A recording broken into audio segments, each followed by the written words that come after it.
Dallo stadio Euganeo di Padova, buonasera e buon ascolto da Massimo Zennaro, da Emanuele Dotto e dal nostro tecnico, grazie al quale andiamo regolarmente in onda, Paolo Carraro. Serata calda, che più calda non si può neppure col candeggio, sono presenti circa 8.000 spettatori, ma la giornata è veramente terribile dal punto di vista e dell'umidità e del calore. Meno male che si gioca alle 20:30, una festa sugli spalti, una battaglia si preannuncia sul campo.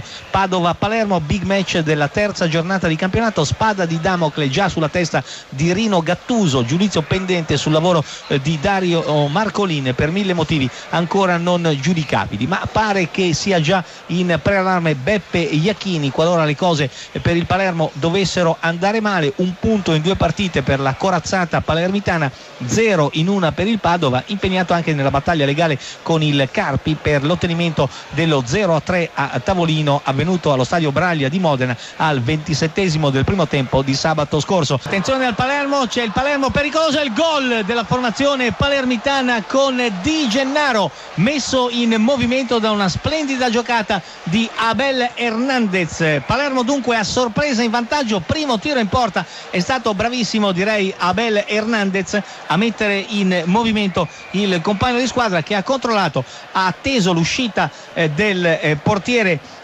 Colombi e lo ha beffato, lo ha uccellato come avrebbe detto il grande Gianni Brera con un tiro rasoterra assolutamente perfetto. E Di Gennaro va a abbracciare il suo allenatore Rino Gattuso, grandi feste, grandi festeggiamenti. Attenzione a Dybala, poi finisce a terra il calcio di rigore, incredibile rigore concesso dal direttore di gara Mariani di Aprilia.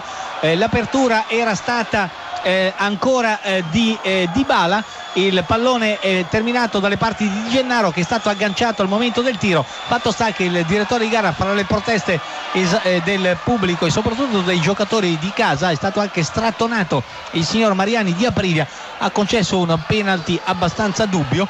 Protestano tutti i giocatori del Padova, ma Marcolin anche con il quarto uomo, il signor Gianluca Aureliano di Bologna, cerca di farsi dare delle spiegazioni e sarà probabilmente Abel Hernandez l'incaricato di tentare di trasformare questo penalty. Hernandez contro Colombi, siamo al 42esimo minuto del primo tempo e dunque il numero 11 del Palermo che viene disturbato al momento del tiro da 2 giocatori del Padova.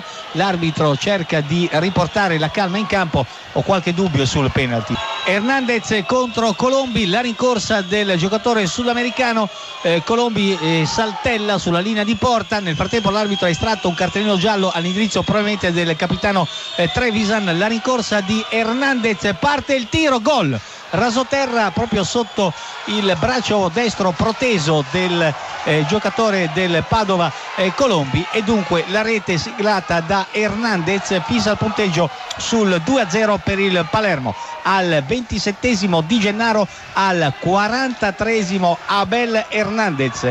In percussione ancora la formazione palermitana, attenzione in area di rigore e poi il pallone controllato da Hernandez e il punto del 3-0 per il Palermo. Hernandez su combinazione offensiva del Palermo sigla lo 0-3 al 49esimo minuto del secondo tempo. Doppietta di Hernandez, un giocatore micidiale, e la differenza la fanno i giocatori bravi rispetto a quelli normali, non dico mediocri. Hernandez è un patrimonio del Palermo Calcio, è andato a festeggiare sotto la curva dove sono assiepati circa 250 sostenitori del Palermo il punto del 3-0 siglato da Hernandez. Anche questo un gol in contropiede subito dal Padova, però il 3-0 è troppo severo.